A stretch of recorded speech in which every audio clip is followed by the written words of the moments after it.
So a week ago I accidentally got this organ for free, and I'm by no means an organist. I suck at playing keyboard instruments.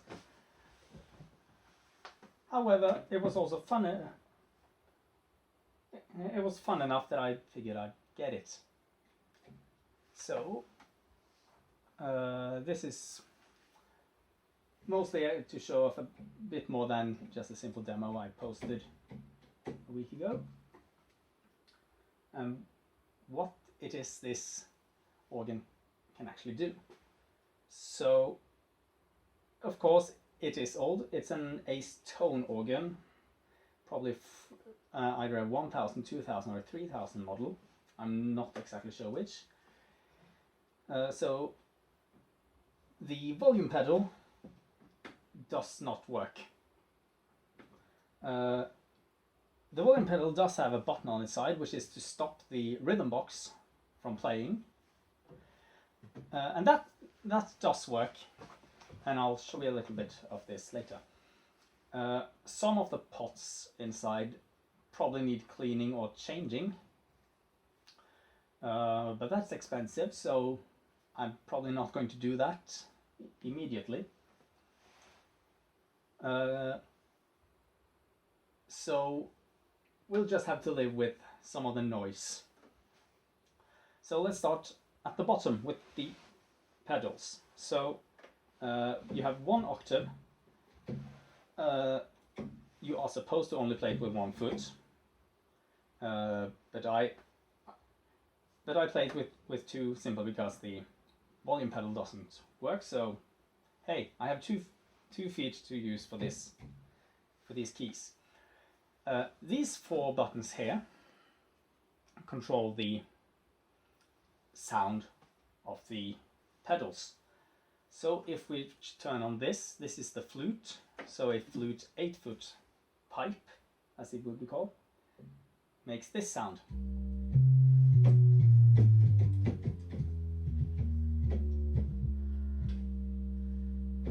So the pedals are monophonic, so you can only play one note at a time. If I try to play let's say a C or a G at the same time, I only get the C in this case.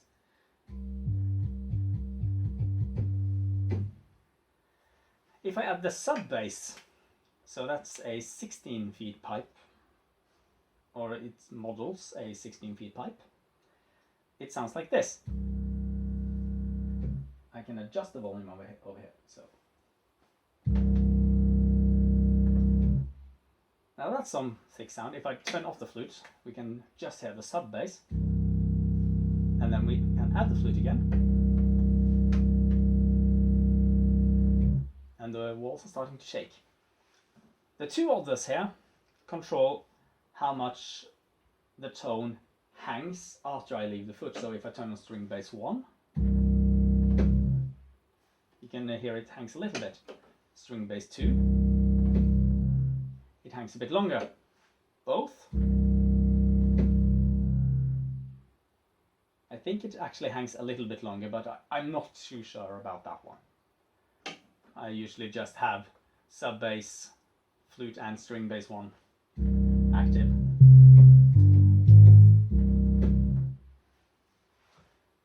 Okay, so for the lower set of keys, we have these four to work with. So you have a tibia, a diapason, a cello, and another tibia. This time a 4 foot instead of 8 foot, which is the three others. And so they sound like this. That's the tibia. Here's the diapason. Here's the cello, and here's the 4 foot tibia.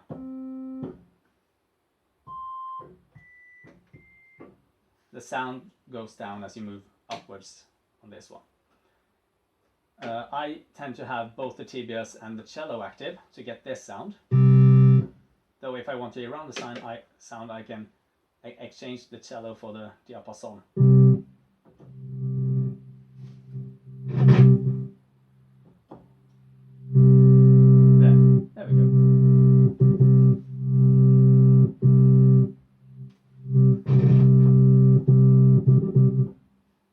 manual balance, which is why there. So that's a possibility. Now the upper has way more options than the lower, and that's because as I understand the books that I got with it, the upper works as a solo set of keys. So you can, if you want to,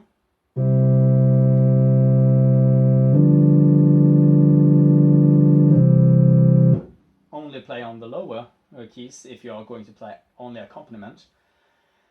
But for the upper, you are very much supposed to make a sort of lead tone, as you can call it. So here you have 3 flute buttons, 16 foot, 8 foot, and 4 foot.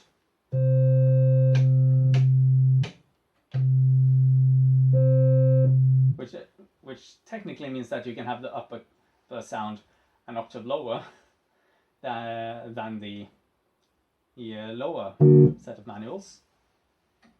But it adds a certain depth to the sound. Then you have 1 diapason at 8 feet.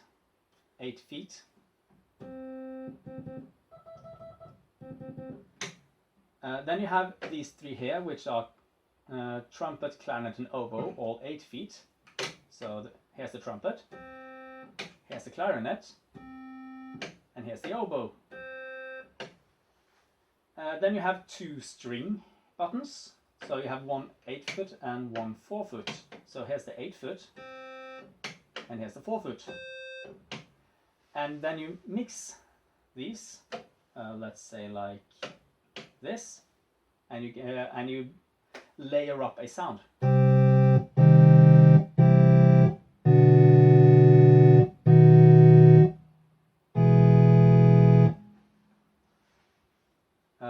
If you want to round the sound, you could just drop the strings, I guess. Add some diapason, maybe a clarinet. Adds a little bit of dirt to the sound. And it's all about mixing and matching, really. I tend to go...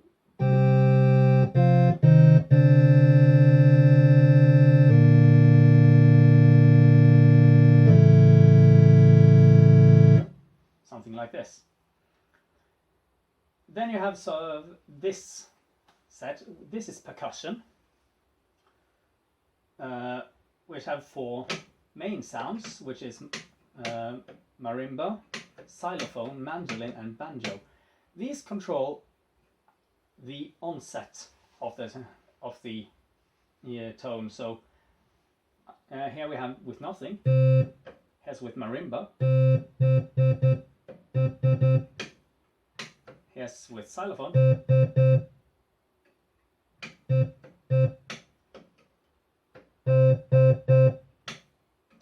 Here's mandolin. This black button here, percussion, controls how heavy the percussion sound is. Here's banjo. And then you have a button called reiterate, which in more modern terms would be something like tremolo. So if reiterate alone does nothing, but if you add, say, banjo, you can hear a sort of tremolo. Now, the reiteration rate, as it's called on this organ, is now at the bottom.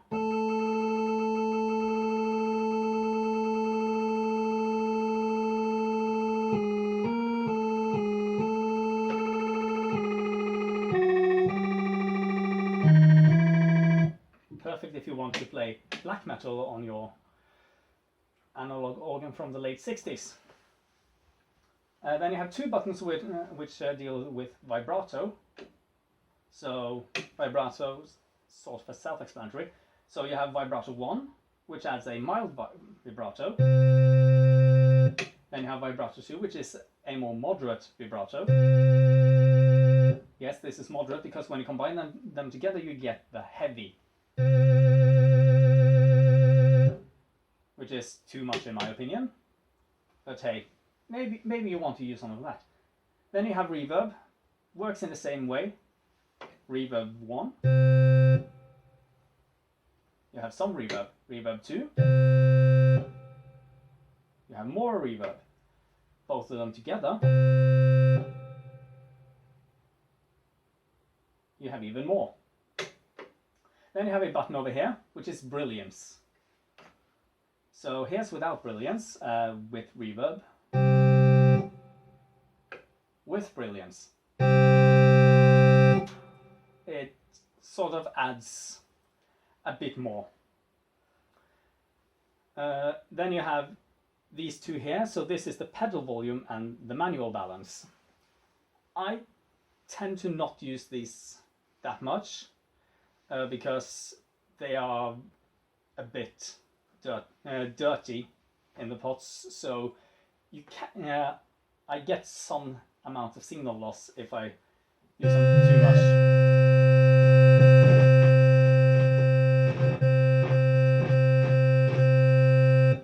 As you can hear.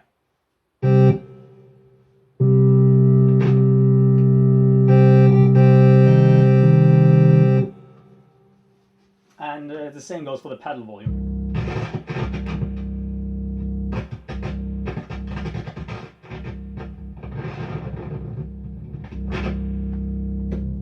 So I just leave it at max.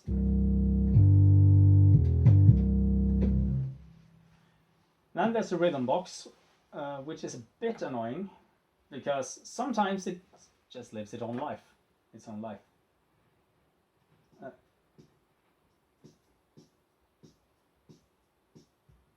So this is the Foxtrot. Let's put it through rock and roll.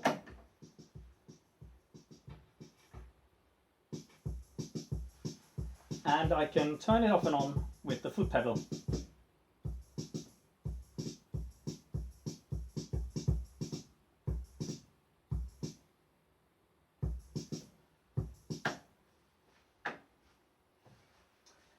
And that's all the features of this organ. And it gets very it sounds a lot.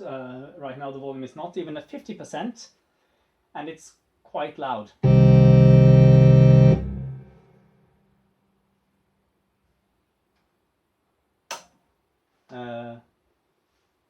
And that's the organ I accidentally got for free.